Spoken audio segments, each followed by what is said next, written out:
ভালো যোগ্য লোকের দরকার আছে, সেখানেও আপনি সম্মান পাবেন। কিন্তু বঙ্কিম রাজনীতি আপনি বিশ্ববিদ্যালয়ের চত্বরে আনবেন না।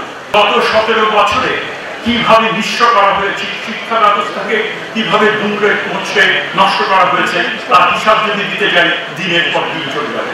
আমরা যদি আশা করি আমাদের ছাত্ররা নিয়মিত কাজ করবে, আমরা যদি আশা করি তারা মনোযোগ দিয়ে পড়াশোনা করবে, তাহলে সেই পরিবেশ আমাদের সৃষ্টি করতে হবে।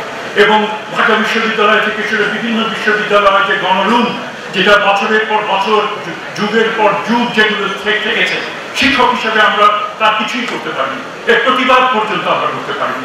শিক্ষক হিসাবে আমার যে দায়িত্ব, সেই দায়িত্ব আমাকে পালন করতে হবে। আমার রাজনৈতিক বিশ্বাস থাকতে পারে, কিন্তু সেই রাজনৈতিক বিশ্বাসের পর্যায়ে থাকবে। সেই রাজনীতিকে আমি বিশ্ববিদ্যালয়ের চৌহদ্দির মধ্যে আমি আনব না। সেখানে আমরা সকল ছাত্রের প্রতি আমি দায়িত্ব সেটা পালন করব। এবং কেউ যদি মনে করেন আমি রাজনীতি করব, অবশ্যই আপনি রাজনীতির অঙ্গনে আপনি চলে যান, বিশ্ববিদ্যালয়ের শিক্ষকতা আপনি ছেড়ে দেন। কারণ রাজনীতিতে ভালো যোগ্য লোকের দরকার আছে, সেখানেও আপনি সম্মান পাবেন। কিন্তু বঙ্কিম রাজনীতি আপনি বিশ্ববিদ্যালয়ের চত্বরে আনবেন না।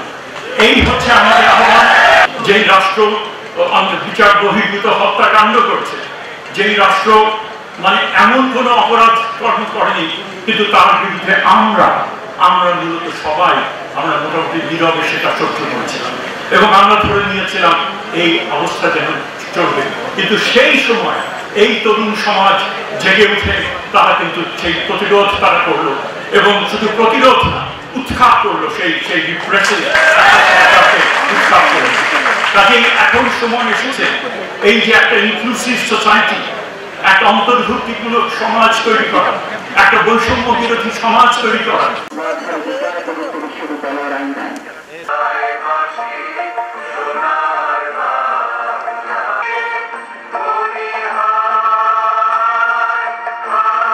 উপাচার্য অধ্যাপক ডক্টর মোহাম্মদ রেজওয়ানুল হক,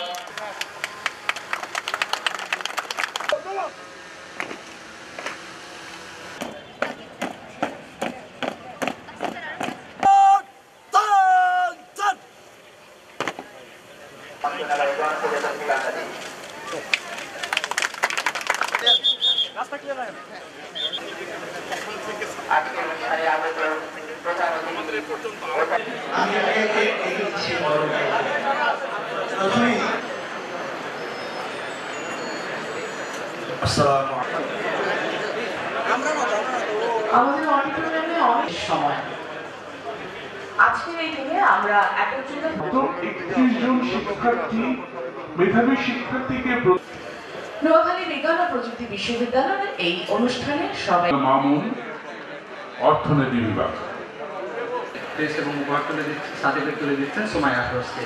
এ পর্যায়ে পরিবারের সমস্যা আছে, এটিও তাদের দুঃখ। স্যার, আমরা আমাদের দুঃখের কথাগুলো বললাম, আপনি আমাদের দুঃখগুলা শুনতে হবে। এবং সকল যে অংশীদার, কেবল রাষ্ট্র না, প্রাইভেট সেক্টর।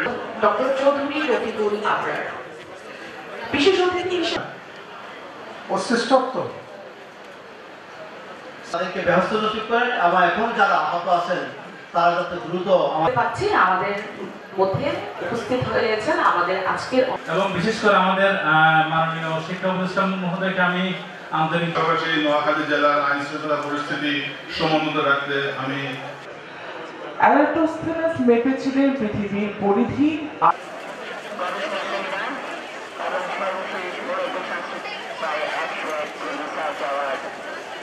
শিক্ষক